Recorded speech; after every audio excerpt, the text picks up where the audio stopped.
Hello guys, my name is Danny Mac, and in this video I'll be giving feedback to one of the artists from Discord.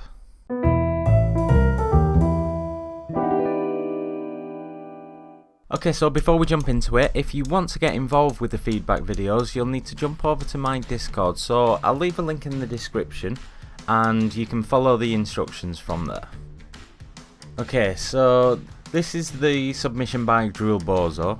And I just want to prerequisite this by saying I really don't have much experience with giving feedback, so hopefully this will be valuable. One thing I will say is that originally I tried to voice over the feedback while I was doing the sculpt over, but the result was a very long video with a lot of silence, so instead I decided it would be better to speed up the video just a little bit so you can see what's going on and then comment over it afterwards. Okay, now overall you've got some good stuff going on here and I like where this is heading, but I think it just needs a little bit of tweaking. And I'll focus on the head since that's where I personally feel my skills are the strongest, but a lot of the ideas I'm going to talk about pertain to the body as well anyway. So the first thing I did was retopo this mesh, because at close to 300,000 polygons I found it hard to manipulate the mesh in the way I wanted to. Now, by remeshing, I'm able to have a low subdivision levels at which it's easier to control the mesh. If you're more comfortable using Dynamesh, then that's fine. How we work is subjective. But I did notice the model was a little bit lumpy in places, and having lower subdivision levels is going to allow you to get rid of those just a bit easier. Now, usually I would manually retopo at this stage, but obviously I didn't have time to do that in this case. So instead I duplicated the mesh. Now I did this because I want to use the original mesh in a moment to reproject the details after I use the remesher.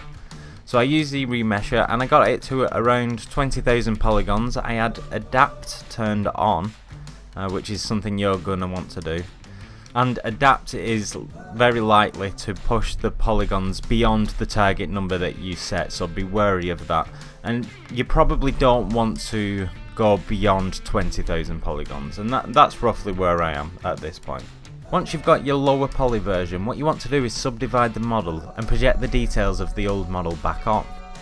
And you want to do this on each subdivision level too, so subdivide, project the details, subdivide, project the details.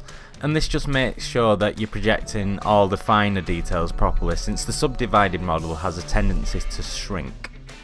So now the head looks exactly the same as it did before, however we now have lower subdivision levels and the topology flows a little bit better with our anatomy. So the first thing I did was take some of the wobbliness out of the model.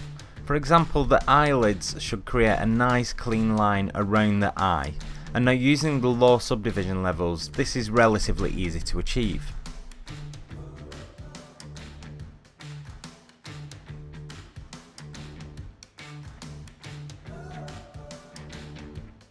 Looking from a side view, I noticed where the filtrum meets the nose, it was pushed a little bit too far back, so I pushed this forward, and what I would recommend doing is paying very close attention to the planes of the nose, because at the moment you're not quite hitting them, and it's making the nose look just a little bit off.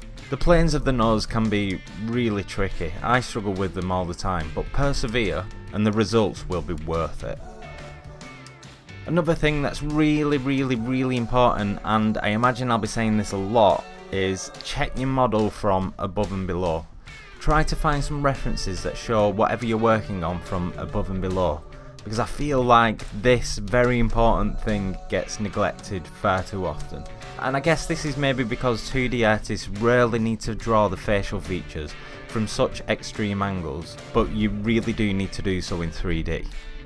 And now for everybody watching, there's a channel dedicated to good reference on my Discord, so make sure you check it out using the link below. Again with the lips, they're really close, it just feels like you're missing some of the planes. I like to approach sculpting a bit like a digital painter might approach a painting. So first I sort of block out the planes and then gradually and very carefully smooth out the transitions. Also, and this is just a stylistic thing, so take it with a pinch of salt, but I tend towards thinner necks. There's something feminine about long thin necks, so that's something I tend to push, but again that's just a personal choice. Also, the neck from a side view felt like it was a little too straight up and down, so I altered the angle a little bit. The jaw felt like it wasn't quite visible enough from a front view, so I pushed that out a little, but then I squashed the whole head in slightly to avoid making it too wide.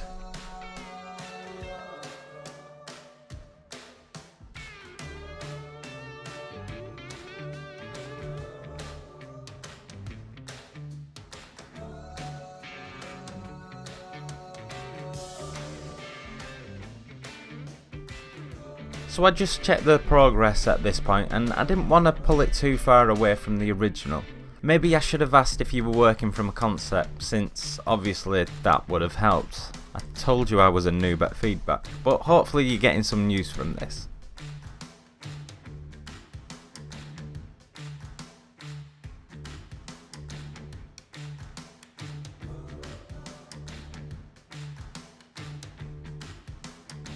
As you can hear, I didn't manage to eliminate all the silent sections, but I thought it was best to keep the footage intact so you can see what it is I'm working on.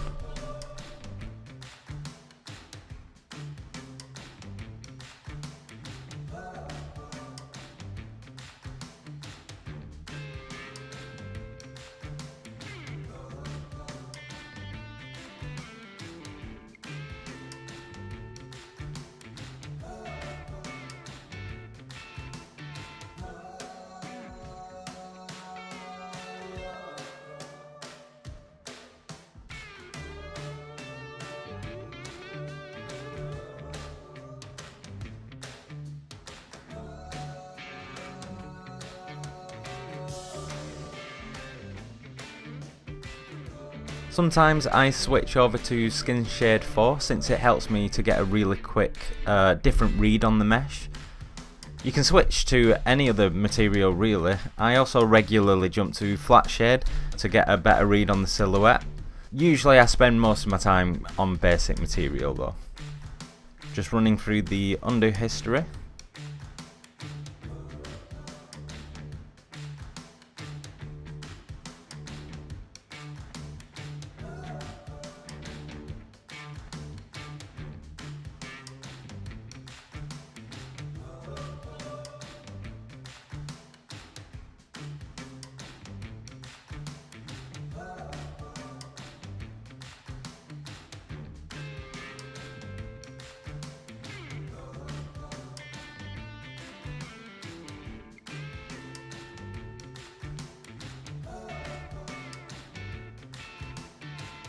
I just brought the ears down here just because we're kind of, as human beings, we're kind of used to seeing the ears lie sort of between the nose and the brow. I mean, they're not exactly human ears, so I guess there's a bit of leeway, but it just felt a bit more natural to move them down slightly. And here's the before and after. I sincerely hope this has been useful. Peace.